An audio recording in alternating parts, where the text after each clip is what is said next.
Kung kayo ay senior citizen o pensioner at plano na ninyong pumunta sa pinakamalapit na SSS office para lang mag-apply o magtanong tungkol sa inyong 2,000 pisong uplift assistance, itigil muna ninyo iyan bago pa kayo umalis ng bahay.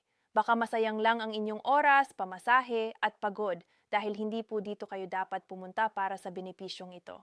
Panoorin po ninyo ang buong video para sa kumpletong impormasyon dahil ipapaliwanag natin dito kung saang ahensya talaga kayo dapat kumapit, sino talaga ang para sa SSS, at paano ninyo malalaman kung kasama nga kayo sa opisyal na listahan. I-subscribe na po kayo sa aming channel na SSS Updates Today para palagi kayong updated sa mga pinakabagong balita tungkol sa inyong pensyon at mga benepisyo.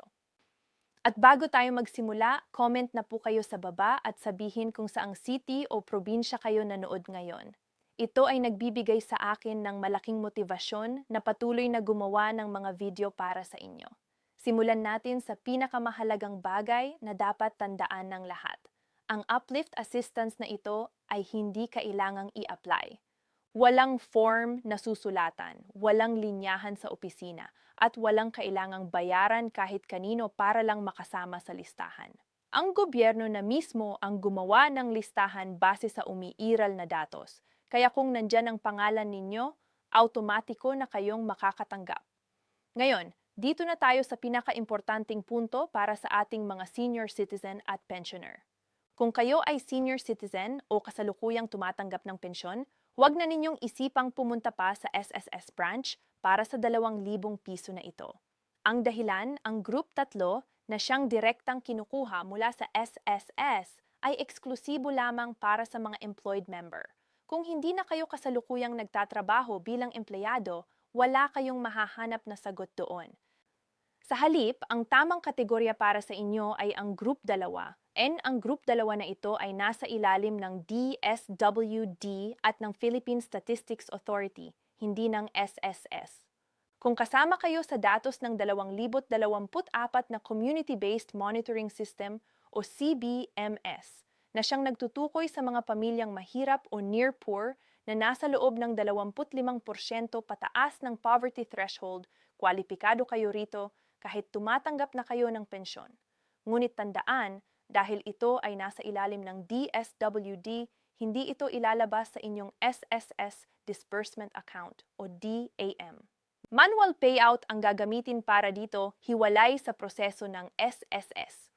May isa pang bagay na kailangang linawin.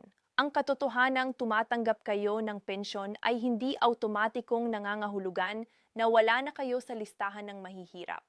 Marami sa ating mga pensioner ang tumatanggap lamang ng 3,000 piso pababa bawat buwan, kaya hindi ito garantiya ng maayos na buhay.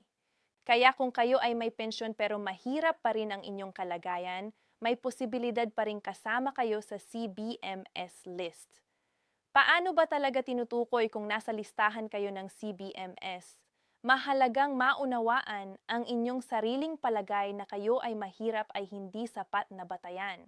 Noong isinagawa ang census na ito, may isinagawang interview kung saan tinanong ang bilang ng miyembro ng pamilya sa bahay, ang edad ng bawat isa, ang uri ng trabaho, kung may mag-aaral at kung may pangangailangang tulong mula sa gobyerno. Mula sa mga sagot na ito, doon nagmula ang pagtukoy kung kwalipikado kayo sa 25% pataas ng poverty threshold. Kaya kung akala ninyo mahirap kayo pero hindi kayo lumabas sa opisyal na listahan, hindi rin kayo automatikong makakasama sa benepisyong ito. May isa pang detalyeng dapat malaman ang mga pamilyang may maraming miyembro. Kung kasama kayo sa CBMS listahan, ngunit may kapamilya rin kayo sa parehong bahay na kasapi ng 4 na PS, hindi na kayo makakatanggap sa ilalim ng Group 2. Ang dahilan, isang beses lamang bawat sambahayan ang matatanggap na tulong, kaya hindi maaaring 2 miyembro ng isang pamilya ang parehong makinabang mula sa magkaibang grupo. Ngayon, paano ninyo malalaman kung kasama nga kayo? May ilang pamilya na makakatanggap ng text message tungkol dito. Maging maingat po kayo dahil kailangan munang i-verify kung legit ang naturang mensahe bago kayo kumilos.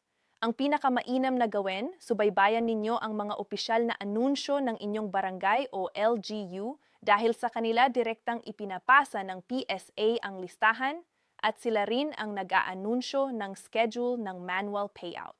Bukod dito, mahalagang maintindihan na ang programang ito ay hindi partikular na ginawa para lamang sa mga senior citizen. Ang batayan nito ay ang kalagayan ng pamumuhay ayon sa datos ng CBMS, hindi ang edad. Kaya matanda man kayo o hindi, ang tanging tanong na dapat sagutin, nasa listahan ba kayo ng PSA bilang mahirap o near poor?